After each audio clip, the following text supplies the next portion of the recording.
Hey guys, welcome back to my channel. It's Riley, and today I'm so excited because I want to give you guys a calligraphy tutorial. Now, I personally love doing calligraphy.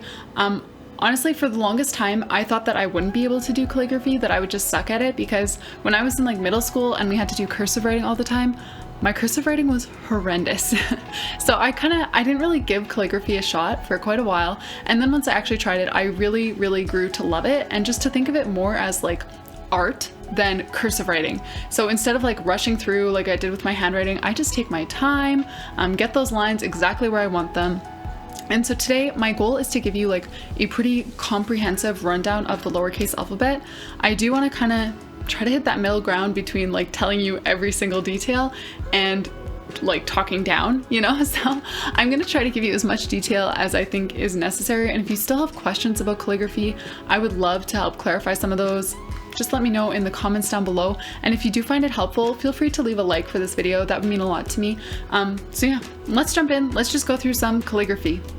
Alright, so all you're going to need for today is a journal and some type of marker. So I'm actually using this journal that I got from Dollarama. It was literally $3. So if you want to know more about that, you can definitely check out my cheap stationery video, or budget-friendly stationery. And for doing the actual calligraphy, I will just be using one of my Crayola Super Tips. I've chosen this purple color. You can do whatever you want. And if you don't have Crayola Super Tips, you'll just want something with either a felt or brush tip that comes to a point like this, and it's a little bit softer, so it's easier to maneuver for our letters. So a few key things to keep in mind while you're doing calligraphy. Number one, you want all of your downstrokes to be nice and thick. So you're definitely going to see that as we go through here, and I'll show you that right away with the letter A. So the letter A starts off with an oval shape, and you'll notice to make the downstroke part of the oval, I'm using a nice thick line, but the rest of it is thin.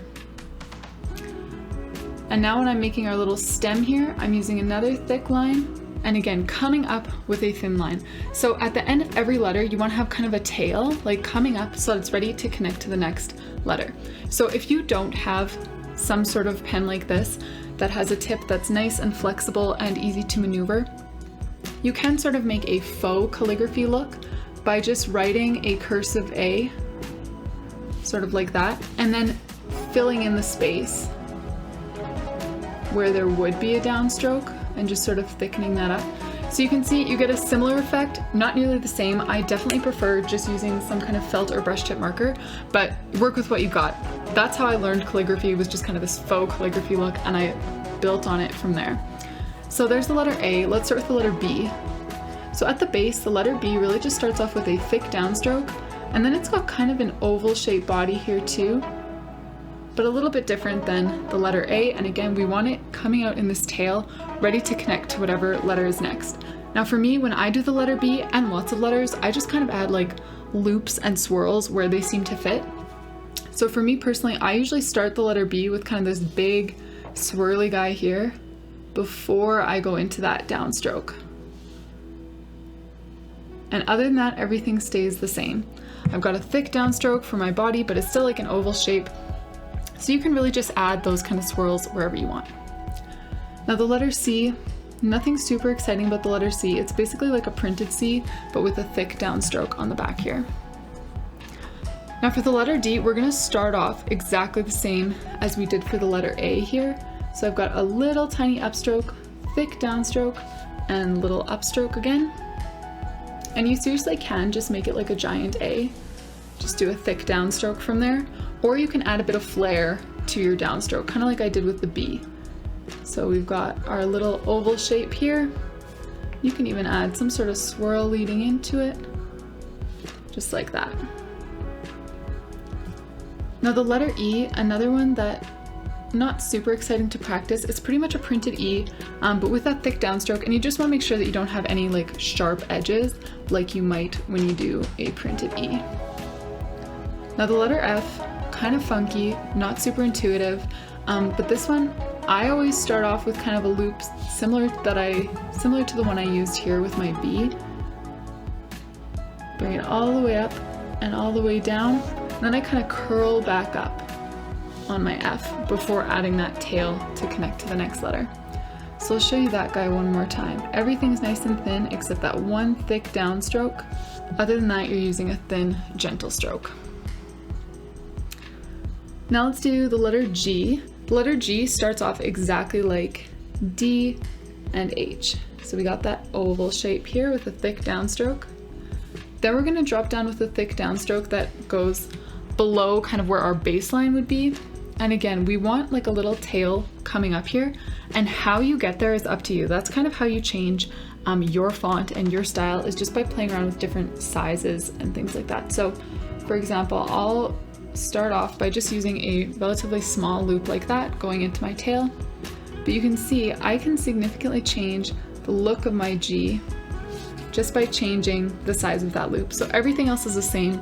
Thin upstrokes, thick downstrokes. I've still got that tail so that it can connect to the next letter. I just played around with the size there, and you can play around with that too. Now H, very similar to B, I always started off with this little swirl leading into it, so it's kind of like an S on its side almost. And then I do a nice thick downstroke. And you'll notice I pick up my marker a lot when I do calligraphy, and that is normal. It's not about speed, it's about beauty. So feel free to take your time, pick up your marker as many times as you need. I never pick it up like in the middle of a stroke, but when I end something kind of like this, I'll always pick it up before doing the next one. Now the letter I is essentially just a little downstroke with a dot, but you can practice it kind of like there's another letter sort of leading into it like that, if you know what I mean. And same with the letter J. Just like that. Now K is another one, really similar structure to B and H. So you could just start it off with a plain old straight line. I will always do some sort of like swirly thing leading into it, sort of like that. And then there are a couple different ways to do a K. I personally would start at the bottom of it here and kind of come up, and it almost looks like a capital R. So I'm making like a little loop and then sort of a slanted downstroke here. But you can also kind of ditch that part and make it look a little bit more like a printed K by just doing a line there before your downstroke. So it's kind of up to you. You can play around with that too. Now the letter L, I do it exactly like I would do the start of a B or an H or a K, but when I hit kind of the baseline here, I don't do a hard stop, I just curl straight up into a tail to connect to the next one. Just like that. Now the letter M, okay, I'll show you like the basic letter M and then how you can really make it pop. So the basic letter M is basically a printed M, but thick downstrokes. So thick downstroke, I would pick up my marker here, thin upstroke, thick downstroke, thin upstroke, thick downstroke, and then curl up to connect to the next one. But guys, the way you seriously make your letter M pop is by playing around with the height of these two peaks. So I'll show you what I mean. You can make the first one really tall. So do all the same things, thin upstroke, thick down, and make the second one really small. Thin upstroke, thin down. You can also add like a little swirl leading into there.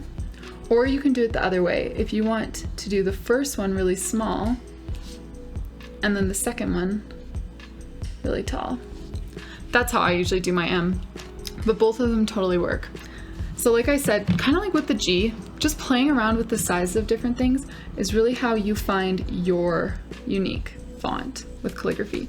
Another thing you can play around with is with the letter O here, the size of this little loop at the top. So there I did a pretty like small, medium-sized loop. You can really over-exaggerate that loop, have it be nice and big like that. So just play around with the sizes of different things. Now for the letter P, there are kind of, I think, two main ways to do the letter P. You can start it off just with a thick downstroke and then kind of finish it off like you would your B. Or you can make it look a bit more like a normal cursive P and kind of loop back up into this little oval here. So the only difference really is that you're adding a loop to the back side of your P. Now the letter Q also starts off just like A and D and G. So there are like some shapes that you'll get really comfortable with because you have to do them a lot. So starting off with that same oval shape, thick downstroke, Now I'm going to make a nice thick downstroke going below the baseline. And kind of like I did with the F here, I just want to curl it upwards and then flick out for a little tail here. And with any of these letters, you can like add a little kind of swirl leading into it, if you know what I mean. Add a little bit more excitement like that. Now the letter R is another one where you can totally make it look different just by changing the size of this little guy right here. So you can see I didn't make any loop at all on this one, but if you make like a medium-sized loop, get a bit of a different vibe. If you really over exaggerate that loop, you get an even different vibe. So you can see I've kept the same thing, thin upstroke, thick downstroke. I've just been playing around with the size of that one loop, and it significantly changes how your font looks. So the letter S, there are kind of two basic ways to do the letter S. The first is to treat it like a cursive S, but use a thick downstroke in there. And the second is to treat it more like a printed S, and again, use a thick downstroke. So either of those are totally fine, they're just really different. So you'll probably want to kind of pick your go-to. Now the letter T, kind of like I, it's essentially just a straight downstroke, and then you cross it however you want. So straight downstroke, of course you want a tail so that it's ready to connect to the next one. You can cross it with a straight line. You can cross it with more of a curved line, whatever you like. Now let's do the letter U. U seriously looks like a printed U, but again, downstrokes are thick. So thick down, thin up, thick down, and then a thin tail. And V is honestly really similar, but minus that downstroke right there. And you can lead into it with whatever you want. So for the letter V, I might lead in with like a little loop like that. Something like this. You can kind of play around with the height of even just the two sides on here. Now the letter W is another one. I kind of treat it like the letter M, and I like to sort of stagger the sizes of those two, I don't know, bumps, whatever you want to call them.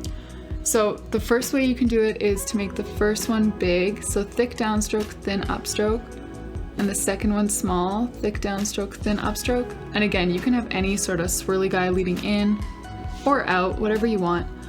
Or you can do it the opposite way. So thick downstroke, thin upstroke with just a little guy, and then a bigger one after, something like that. You can really play around with it. Now the letter X, it's kind of fun. Just got a nice sort of curved downstroke there, nice and thick. And then sort of like the T, you can just cross it how you want to. So you can cross it with a straight line like that one, or you can cross it more of a curvy guy like that one. Now the letter Y, seriously a combination of the letter U and the letter G. So we're gonna start it just like we did the letter U. Thick downstroke, thin upstroke, and then the letter G, you can seriously play around with the bottom of the Y just like you did with the letter G. So you can make a really big one, maybe you wanna make a really long and narrow one. Play around with that, see what you like. And finally, the letter Z. So I've seen this done a few different ways. One is to kind of make it look like a 3, and I'll show you what I mean. It kind of looks like a 3 on an angle.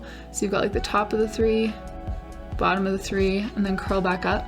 Or you can make it a little bit more like angular and kind of keep that part all above the line here.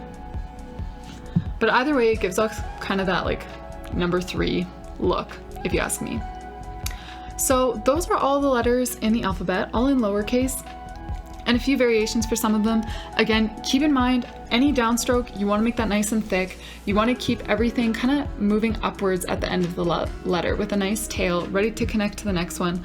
And just keep it bouncy, play around with the size of different things, change it up, and once you're really feeling ready for it, try putting them into words. Personally, my favorite word to practice spelling in calligraphy is hello. So I don't know, give it a try. Maybe you like spelling hello too. Maybe you'll have a different word that you like. I don't know. But that one's my favorite one, just kind of, you know, when I feel like showing off, making something cute. That's my go-to. Thank you guys so much for joining me to go right through the entire lowercase alphabet in calligraphy. I hope that you enjoyed it, that it gives you something to practice and to work on so that you can improve your calligraphy skills, because that really is how you improve calligraphy, just like just about anything in life, is just by practicing. So go ahead, take these things and practice making beautiful calligraphy.